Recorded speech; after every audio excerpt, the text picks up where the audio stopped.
sometime after that, several years later, I was cast in a one-act contest which was held at Northlight Theater to exhibit the work of new playwrights. And I was cast in a show that was very clever. This talented playwright took the idea of a television show, say it's like Leave It to Beaver, and she turned it inside out, that all the characters are speaking not like the script of Leave It to Beaver, but more like a strange interlude. Everybody spoke their inner thoughts and stream of consciousness. And it wasn't happy talk. People in the family didn't like each other. I played the mother, and she was so meddlesome in their eyes that they tied her up and put her in the closet. And people were arguing, scolding, saying hateful language.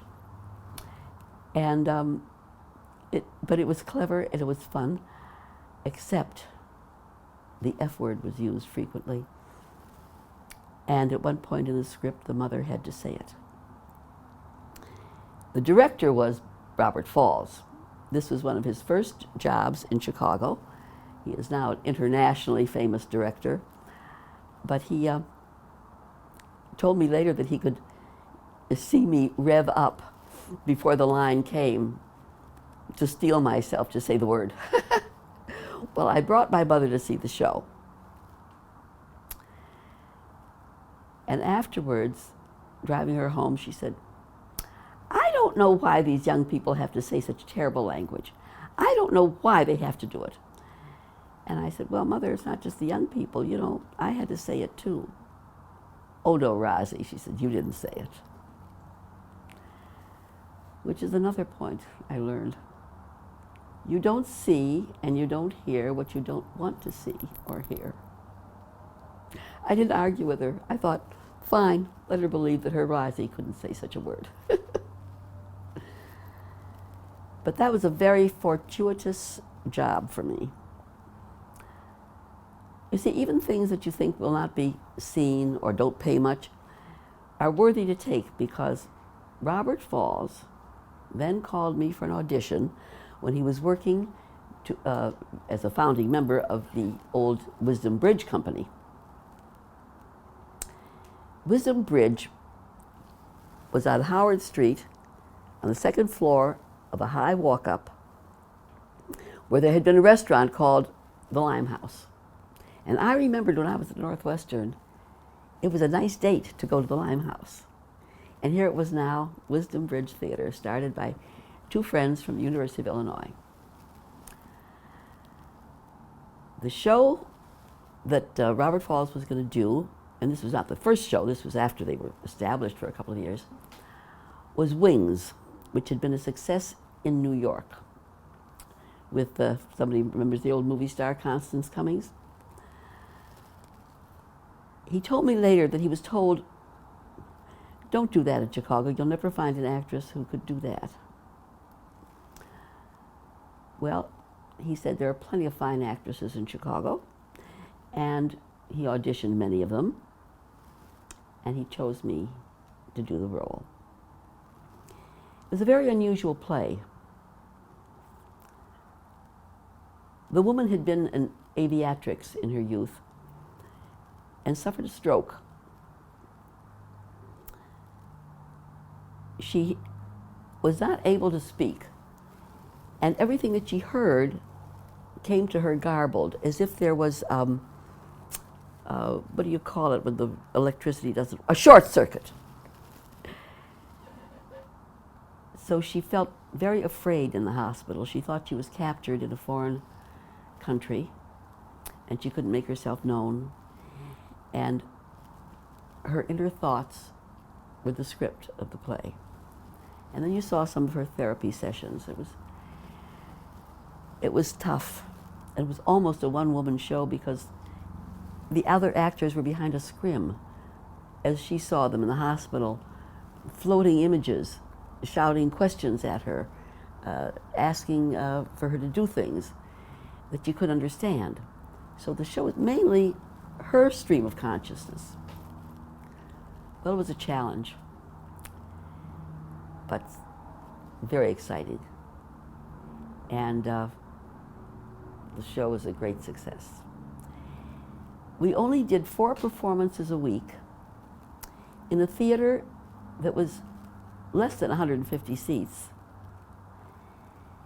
And to this day, which was 45 years later, I'm getting comments from people, I saw you in Wings. How did so many people see it within 6 weeks in a small theater? Of course, we were sold out. But it's remarkable to me, not only that so many people saw it, but so many people remembered it. And the show was very important to me for one other reason.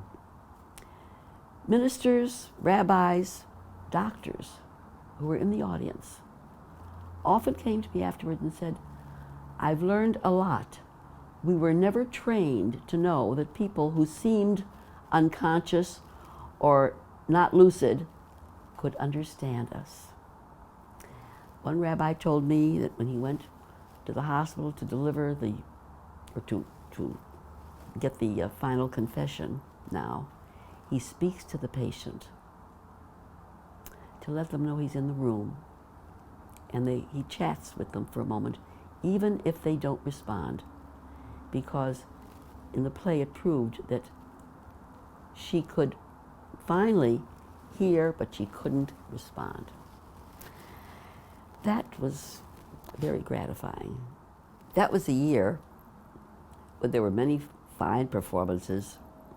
In fact, I saw Laurie Metcalf in a play called Getting Out, and she was superb. This girl was a marvelous actress, is a marvelous actress. The intensity of her performance just blew you away. And I thought, well, even though I have a Geoff nomination, I'm sure Laurie will get it. So I was quite surprised to find that I got the Geoff. I went shopping with a friend before the awards ceremony because I had to look nice in case I was called up to the stage. And we bought a jumpsuit, black silk jumpsuit with colors on the sleeves. And my cousin Dawn lent me a silver airplane to wear on my shoulder. The Joseph Jefferson Award was named for a famous actor at the turn of the century who frequented Chicago. The Geoff Awards in Chicago are akin to the Tony Awards in New York.